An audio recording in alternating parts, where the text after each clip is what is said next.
Part 29 आवेश उत्पत्ति के कारणों के बारे में अध्ययन कर रहे थे हम। आवेश उत्पत्ति के कारण पढ़े थे पिछले पार्ट में।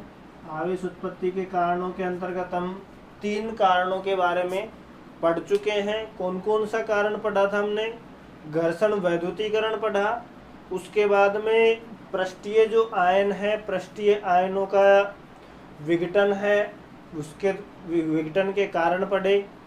तीसरा जो कारक पढ़ा था हमने, जो तीसरा जो कारण था आवेश उत्पत्ति का, आयनों का वर्णात्मक अधिशोषण। और वर्णात्मक अधिशोषण में की अगर हम बात करें तो उसमें हमने पढ़ा है प्राथमिक वैद्युत स्तर और द्वितीयक वैद्युत स्तर, जीटा विभव, इनके बारे में पढ़ा है। वीडियो के जो इस पार्ट में हम बात करेंगे, नंबर 4 आता है वैद्युत कण संचलन।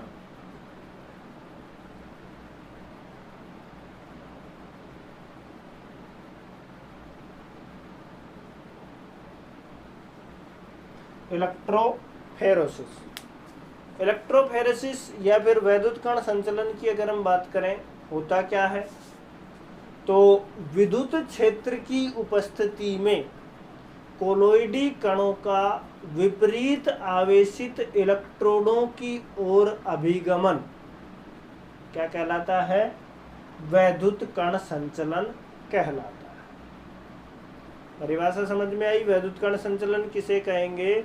विद्युत क्षेत्र की उपस्थिति में कोलोइडी कणों का विपरीत आवेशित इलेक्ट्रोडों की ओर गमन क्या कहलाता है?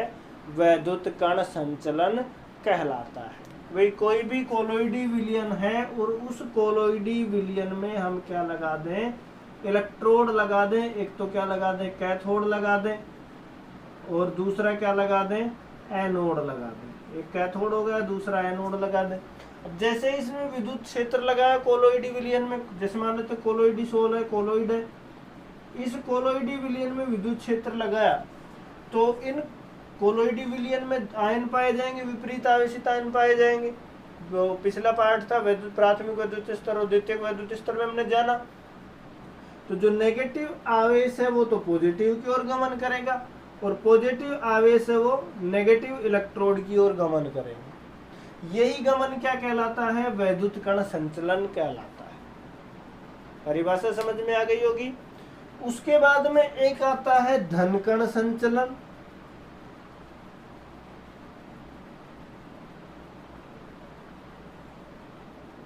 और दूसरा होता है ऋण कण संचलन।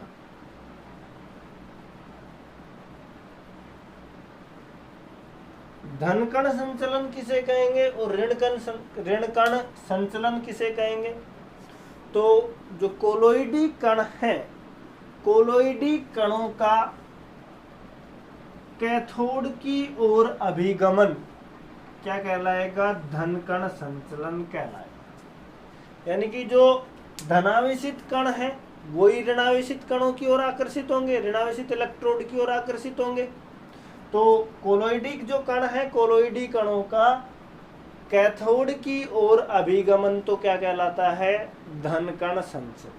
क्योंकि विपरीत आवेशित आयन क्या करते हैं? एक दूसरे को आकर्षित करते हैं और समान आवेश एक दूसरे को प्रतिकर्षित करते हैं। तो हम क्या अनुमान लगाएंगे? विपरीत आवेशित आयन एनोड पर कैथोड पर आकर के अधिशोषित कौन हो सकता है? भाई धनावेशित कण ही आकर के अधिशोषित हो सकता है। तो धन कण संचलन यानी कि कोलोइडी कणों का कैथोड की ओर अभिगमन, धन कण संचलन। दूसरा इसके विपरीत क्या हो गया? ऋण कण संचलन। भाई कोलोइडी कणों का एनोड की ओर अभिगमन क्या कहलाता है? ऋण कण संचलन कहलाता है। यहां तक समझ में आ गया। अब जो विद्युत धारा है या फिर वैद्युत कण संचलन के द्वारा हम कोलोइडी जो विलयन है, कोलोइडी विलयन पर आवेश की जो प्रकृति है उसके बारे में अध्ययन कर सकते हैं। भी जो कोलोइडी जो विलयन है उस पर कैसा चार्ज पाया जा रहा है। एग्जाम्पल लेंगे हम आर्सेनिक सल्फाइड का। तो यहाँ तक समझ में आ गया होगा। कोलोइडी कणों का विपरीत आवेशित आयनों की ओर अभिगमन वैद्युत कण संचलन कहलाता है।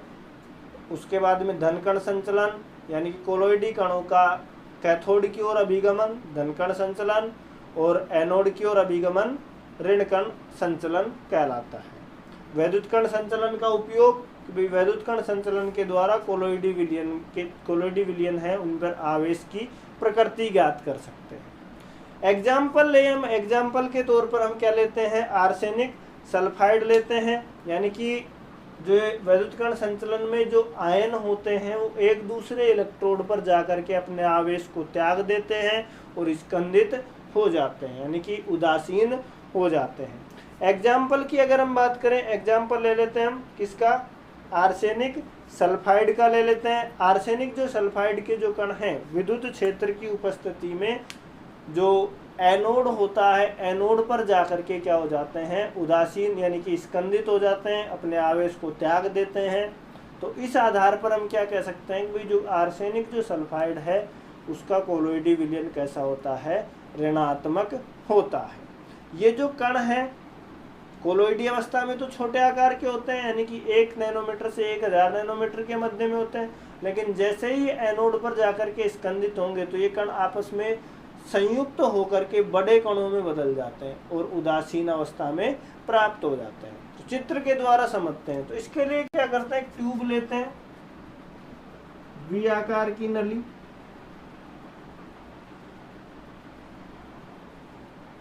यहाँ वाल लगाया हुआ है इसमें,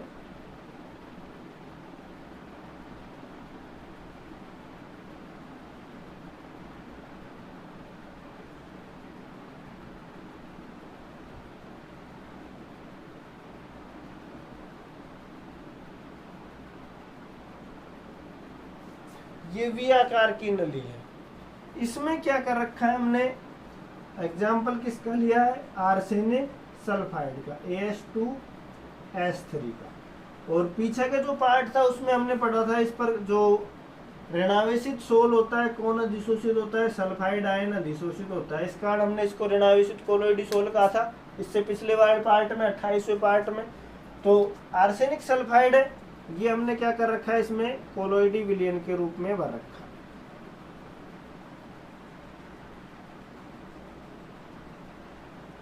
दोनों, अब इसमें वी आकार की नली में भर रखा है तो दोनों आयतन में समान होगा।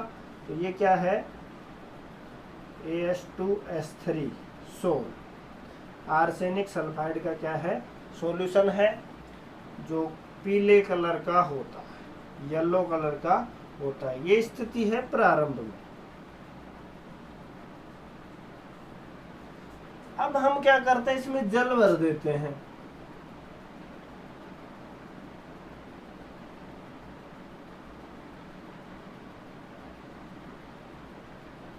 जाहिर सी बात है जल भी क्या होगा, इसमें आयतन में समान मात्रा में होगा, इसमें भी आएगा कुछ मात्रा में मिक्स होगा। ये क्या है, जल। अब क्या किया हमने, इसमें इलेक्ट्रोड लगा दिए, 2 इलेक्ट्रोड लगाए। एक तो क्या लगा दिया, कैथोड लगा दिया, और दूसरा क्या लगा दिया, एनोड लगा। ठीक है। अब क्या करेंगे, विद्युत धारा इसमें प्रवाहित करते हैं। तो विद्युत धारा प्रवाहित करेंगे, प्रारंभिक स्थिति की बात करें भाई, जो कोलोइडी विलयन था समान मात्रा में था नली में, लेकिन जैसे ही विद्युत धारा प्रवाहित करते हैं तो इस साइड के भी जो अणु थे किसके, आर्सेनिक सल्फाइड के, वो एनोड की ओर जाकर के क्या हो जाते हैं, गमन करते हैं और वहां पर जाकर के बड़े आकार में बदल करके स्कंदित हो जाते हैं, जम जाते हैं, यानी कि उदासीन अवस्था में आ जाते हैं। तो सेकंड चित्र की बात करें, कब, जब इसमें विद्युत क्षेत्र लगाया जाता है। तो सेम वही नली है,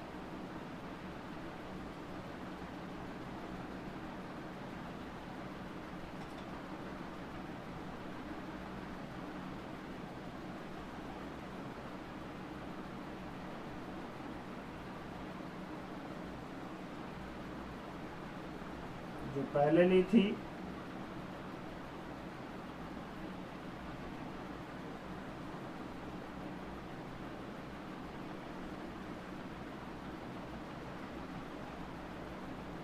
अब इसमें क्या हुआ,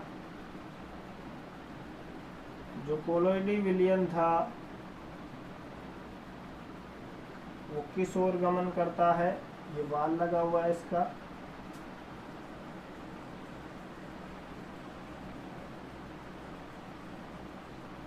जो हमारे पास में जो कैथोड था उस ओर क्या कर ले, सॉरी एनोड था उसकी ओर क्या कर लेता है, गमन कर लेता है।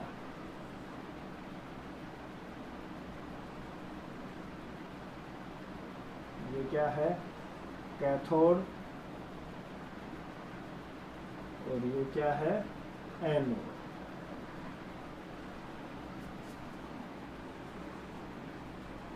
कुछ मात्रा में नीचे भी रहेगा, तो वही क्या है, ये AS2S3 आर्सेनिक सल्फाइड का कोलोइडी विलयन, कुछ मात्रा में जल भी रहेगा।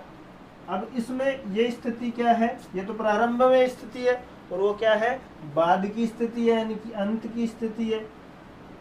क्या परिवर्तन दिखा इसमें, प्रथम चित्र होगा, इसको ए दे देते हैं, इसको बी दे देते हैं, है एक ही चीज, स्थिति बदली हमने। तो इसमें क्या हुआ, प्रारंभिक जो स्थिति थी, प्रारंभिक स्थिति में क्या हुआ, प्रारंभिक स्थिति में जो कोलोइडी विलयन भरा हुआ था किसका, आर्सेनिक सल्फाइड का, जब हम विद्युत धारा इसमें प्रवाहित नहीं कर रहे थे, उस स्थिति की बात है। लेकिन जैसे ही हमने विद्युत धारा प्रवाहित की तो जो आयन थे किसके, आर्सेनिक सल्फाइड के, वो किस ओर गमन करे, किस ओर गमन करने लग गए, एनोड की ओर गमन करने लग गए। एनोड की ओर गमन कौन करेगा, कैथोड गमन करेगा। तो इस आधार पर हम क्या अनुमान लगा सकते हैं कि जो आर्सेनिक सल्फाइड है, आर्सेनिक सल्फाइड के कणों के ऊपर कैसा चार्ज पाया जाता है, ऋणात्मक चार्ज पाया जाता है। तो वैद्युत कण संचलन का उपयोग समझ में आया होगा कि वैद्युत कण संचलन के द्वारा हम क्या कर सकते हैं, कोलोइडी जो विलयन है, कोलोइडी विलयन पर आवेश की उत्पत्ति के बारे में अध्ययन कर सकते हैं कि भाई किस प्रकार का उस कोलोइडी विलयन में आवेश पाया जा सकता है, आवेश की प्रकृति को हम ज्ञात कर सकते हैं। तो वीडियो को पॉज कीजिए और ये चित्र वगैरह है वो बना सकते हैं, फिर स्क्रीनशॉट ले सकते हैं। टॉपिक्स में किसी भी प्रकार की समस्या हो तो कमेंट करके बता सकते हैं। वीडियो अच्छा लगे तो लाइक करें, चैनल पर नए हैं तो सब्सक्राइब करें और अपने दोस्तों को शेयर करें व बेल आइकन को दबाएं, जिससे आने वाली जितनी भी सूचनाएं आपको प्राप्त होती रहे। उसके बाद में हम बात करेंगे कोलोइडी विलयनों के स्कंदन के बारे में। तो वीडियो को पॉज कीजिए और नोट कीजिए।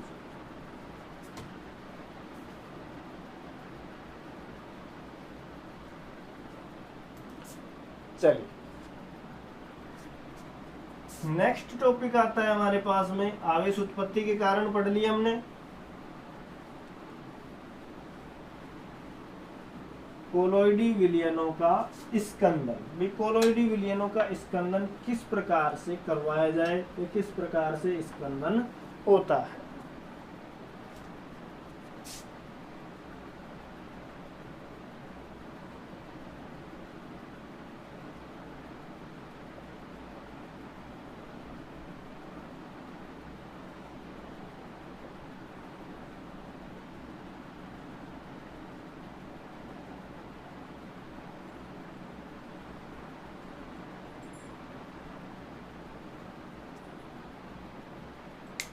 कोलोइडी विलयन के स्कंदन की अगर हम बात करें तो कोई भी कोलोइडी विलयन है वो अवक्षेप में परिवर्तित हो जाए, यानी कि जम जाए, उसी प्रक्रिया को हम क्या कहते हैं, कोलोइडों का स्कंदन कहते हैं। तो परिभाषा समझ में आ गई होगी। किसी कोलोइडी विलयन के अवक्षेप में परिवर्तित होने की प्रक्रिया क्या कहलाती है, स्कंदन कहलाती है। कोई भी कोलोइडी विलयन है वो किसी भी कारक के द्वारा या फिर स्वतः ही अवक्षेप में परिवर्तित हो जाए, जम जाए, कोलोइडी जो गुण थे उन गुणों को क्या कर दे, त्याग दे, वही प्रक्रिया क्या कहलाएगी, स्कंदन कहलाती है। अब स्कंदन की प्रक्रिया किस किस प्रकार से हो सकती है, यानी कि जो कोलोइडी विलयनों का स्कंदन है वो किन किन प्रकार से कर सकते हैं, उन प्रकार की अगर हम बात करें तो सबसे पहला आता है आधिक्य अपोहन द्वारा। पहला जो स्कंदन कराने की जो विधि है क्या है, आधिक्य अपोहन द्वारा। डायलिसिस पढ़ा था हमने पीछे के पार्टों में, तो जिन भी विद्यार्थियों ने जो अपोहन की क्रिया विधि थी डायलिसिस और वैद्युत अपोहन पढ़ा था, अति सूक्ष्म निस्यंदन या फिल्टरन भी पढ़ा था, नहीं देखा है तो लिंक नीचे डिस्क्रिप्शन बॉक्स में दी गई है, क्लिक करके देख सकते हैं। आधिक्य अपोहन के द्वारा कोलोइडी विलयनों का स्कंदन किस प्रकार से करवाया जा सकता है उसकी अगर हम बात करें, कोलोइडी विलयनों का यदि हम लगातार क्या करवा दें, अपोहन की क्रिया यानी कि डायलिसिस करा दें, तो उनका क्या हो जाता है, स्कंदन हो जाता है। कारण क्या है कि भाई अपोहन करवाते हैं हम, अपोहन करवाते हैं तो क्या होता है, बार बार अपोहन करवा रहे हैं, साथ में जल प्रवाहित कर रहे हैं, तो अपोहन के कारण उनका जो आवेश है, कोलोइडी कणों पर जो आवेश पाया जाता है वो आवेश क्या हो जाता है, समाप्त हो जाता है, आवेश भी क्या हो जाता है, पृथक हो जाता है। इस कारण कोलोइडी विलयनों का क्या हो जाता है, स्कंदन हो जाता है, यानी कि वो कोलोइडी गुणों को क्या कर देता है, त्याग देता है। तो आधिक्य अपोहन में विधि की अगर हम बात करें, जानते हुए झिल्ली लेते हैं, जानते हुए झिल्ली में हम कोलोइडी सोन को भर देते हैं और उसको जल से भरे हुए पात्र में लटका देते हैं और जल को प्रवाहित करते रहते हैं। तो जो जानते हुए झिल्ली है, चरम पत्र है, उसमें सूक्ष्म छिद्रों के द्वारा जो अशुद्धियां हैं वो जल के साथ बह जाती हैं, और जो चरम पत्र है, जंतु झिल्ली है, उसमें जो कोलोइडी विलयन बनता है वो शुद्ध कोलोइडी विलयन बनता है। वैद्युत अपोहन में क्या करते हैं, उसमें 2 इलेक्ट्रोड और लगा देते हैं, विद्युत धारा प्रवाहित कर देते हैं, तो क्रिया थोड़ी तीव्र गति से हो जाती है। तो अधिक मात्रा में यदि हम वैद्युत अपोहन कर देते हैं या फिर अपोहन की प्रक्रिया कंटिन्यूअसली करते ही रहते हैं, बार बार कर देते हैं, तो कोलोइडी जो कण है उनका आवेश समाप्त हो जाता है, और आवेश समाप्त होने के कारण उनका क्या हो जाता है, स्कंदन हो जाता है। तो पहला कारण समझ में आ गया होगा कोलोइडी जो विलयन है, कोलोइडी विलयन के स्कंदन का। दूसरे कारण की अगर हम बात करें तो दूसरा कारण आता है वैद्युत अपघट्य मिलाकर। तो दूसरा स्कंदन कैसे करा सकते हैं हम, वैद्युत अपघट्य मिलाकर।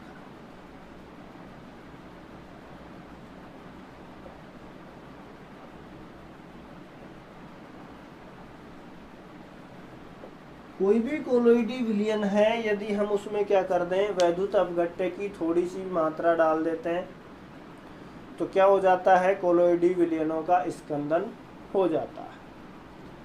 वैद्युत अपघट्य की बात करें तो कोलोइडी जो कण है, कोलोइडी कणों पर एक ही प्रकार का आवेश पाया जाता है। परिक्षिप्त प्रावस्था पर एक आवेश पाया जाएगा, परिक्षेपण माध्यम पर दूसरा आवेश पाया जाएगा। ये प्राथमिक वैद्युत स्तर और द्वितीयक वैद्युत स्तर में भी हमने पढ़ा है। तो विद्युत अपघट्य मिलाने पर क्या होगा, विपरीत आवेशित आयन मिलेंगे आपस में, विपरीत आवेशित आयन मिलेंगे। जैसे मान लेते हैं परिक्षिप्त प्रावस्था पर धनावेश पाया जा रहा है और हमने उसमें वैद्युत अपघट्य डाल दिया, तो वैद्युत अपघट्य में एक पार्ट तो कैसा होगा, पॉजिटिव होगा, और दूसरा कैसा होगा, नेगेटिव होगा। जैसे हमने किस में डाला था, फेरिक हाइड्रोक्साइड, एल्युमिनियम हाइड्रोक्साइड है, AlOH का होल थ्राइस पीछे रिएक्शन करवाई थी, इसमें वैद्युत अपघट्य क्या डाल दें, AlCl3 डाल दें। तो यहाँ पे क्रिया किस तरीके से करेंगे, Al+3 के रूप में और Cl-3Cl- के रूप में क्रिया करेगा। तो वैद्युत अपघट्य है परिक्षिप्त प्रावस्था की बात करें तो परिक्षिप्त प्रावस्था जैसे मान लेते हैं कि इसमें क्या है, एल्युमिनियम आयन है, और परिक्षेपण माध्यम क्या है, हाइड्रोक्साइड आयन है, 3 अणु है। इसकी अगर हम बात करें, यहाँ पे विपरीत आवेशित आयन मिलेंगे। एल्युमिनियम हाइड्रोक्साइड में वैद्युत अपघट्य डाला तो ये एल्युमिनियम है, ये इसके साथ क्रिया कर लेगा, Cl है इसके साथ क्रिया कर लेगा, क्या बना लेगा, AlCl3 बन गया। और दूसरा ये क्रिया कर लेगा तो क्या बना लेगा, यहाँ वापस से एल्युमिनियम हाइड्रोक्साइड बना लेगा। तो यहाँ पे एल्युमिनियम जो आयन था उसका क्या हो गया, स्कंदन हो गया। प्रोडक्ट दोनों में सेम यही बन रहे हैं, लेकिन यदि दूसरा हो यहाँ पे तो क्या होगा, स्कंदन हो जाएगा। तो दूसरा जो कारक है वो समझ में आया होगा कि भाई जो कोलोइडी जो विलयन है, कोलोइडी विलयन में कोलोइडी कणों पर एक ही प्रकार का आवेश पाया जाता है। विद्युत अपघट्य मिलाने पर विपरीत आवेशित आयन कोलोइडी कणों पर क्या हो जाते हैं, अधिशोषित हो जाते हैं, जिससे कोलोइडी कण उदासीन होकर के एक दूसरे के क्या आ जाते हैं, नजदीक आ जाते हैं, और बड़े कणों में क्या हो जाते हैं, यानी कि संयुक्त होकर के बड़े कणों का निर्माण कर लेते हैं, और क्या बन जाता है, उनमें अवक्षेप का निर्माण हो जाता है, यानी कि उनका क्या हो जाता है, स्कंदन हो जाता है। एग्जाम्पल की बात करें तो एग्जाम्पल ले लेते हैं हम आर्सेनिक सल्फाइड। आर्सेनिक सल्फाइड का जो कोलोइडी विलयन है उसमें क्या मिला दें, बेरियम क्लोराइड मिला दें, BaCl2 मिला दें। किसमें, आर्सेनिक सल्फाइड, AS3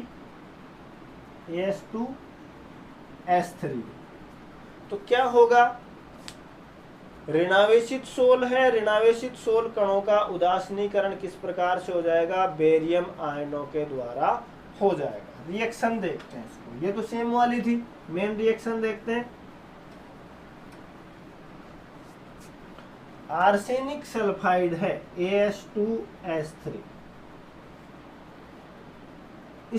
इसमें वैद्युत अपघट्य क्या डाल दें, बेरियम क्लोराइड डाल दें, BaCl2। आर्सेनिक सल्फाइड पे जो क्रिया करवाई थी हमने, इसमें जो सल्फर आयन है सल्फाइड के रूप में अधिशोषित रहता है। पीछे वाले पार्ट में हमने पढ़ा था कि आर्सेनिक ऑक्साइड है, यदि याद हो तो। आर्सेनिक ऑक्साइड की बात करें, इसकी क्रिया क्या करवा देते हैं, H2S गैस प्रवाहित करवाई थी 3 अणु। तो इसमें क्या प्राप्त हुआ था हमें, AS2S3, और जो सल्फर का अणु है किस रूप में अधिशोषित हुआ था, S-2 के रूप में अधिशोषित हुआ था। उसके बाद में 3 जल के अणु बने थे, पीछे करवाई थी ये रिएक्शन। तो ये प्रोडक्ट बनेगा इसमें, बेरियम क्लोराइड। तो इसकी रिएक्शन देखें हम, इसकी रिएक्शन देखना चाहें तो बेरियम क्लोराइड की देख लेते हैं पहले, उसको बाद में करवाएंगे, और इसको चलो पहले ही करवा लेते हैं। इसमें क्या होगा, आर्सेनिक सल्फाइड है, इससे क्रिया करेगा तो क्या बनाएगा, यहाँ पे AS2S3 है, सल्फर क्या हुआ था, -2 के रूप में अधिशोषित। बेरियम की बात करें +2 संयोजकता के रूप में होगा, तो ये भी किस रूप में अधिशोषित होगा, Ba+2 के रूप में अधिशोषित होगा। तो ये चार्ज से क्या हो जाएगा, ये चार्ज कट जाएगा, यानी कि दोनों आपस में क्या हो गए, उदासीन हो गए क्रिया करके। तो उदासीन हो जाएंगे तो कोलोइडी विलयन कैसा बन गया, स्कंदित हो गया, अवक्षेपण हो गया, और हम पढ़ क्या रहे हैं, कोलोइडी विलयनों का स्कंद। तो ये रिएक्शन है, क्या बना, AS2S3, उसके बाद में सल्फर क्या है, सल्फाइड माइनस के रूप में अधिशोषित है।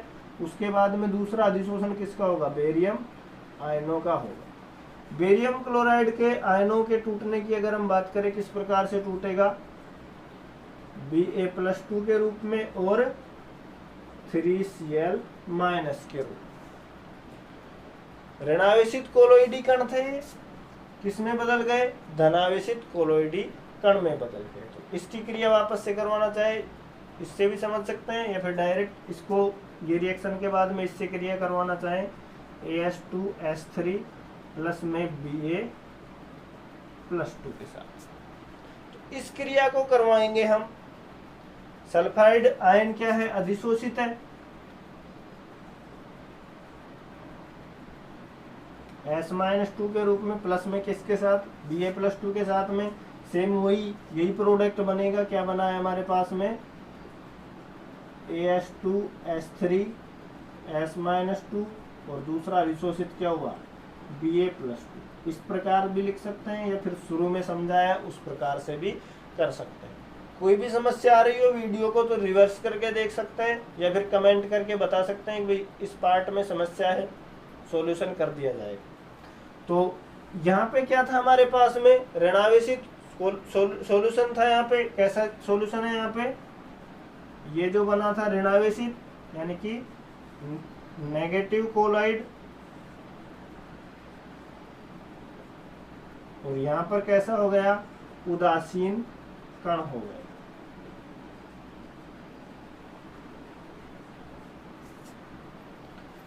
तो ये थी हमारे पास में वैद्युत अपघट्य है। वैद्युत अपघट्य की उपस्थिति में क्या हो गया, कोलोइडी कणों का क्या हो गया, स्कंदन हो गया। उसके बाद में एक परिभाषा आती है समाक्षेपण आयन।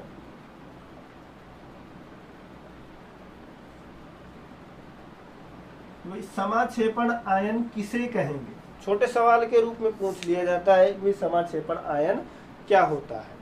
तो वैद्युत अपघट्य का वह आयन जो कोलोइडी कणों के अवक्षेपण में सक्रिय रूप से भाग लेता है, वो क्या कहलाता है, समाक्षेपण आयन कहलाता है।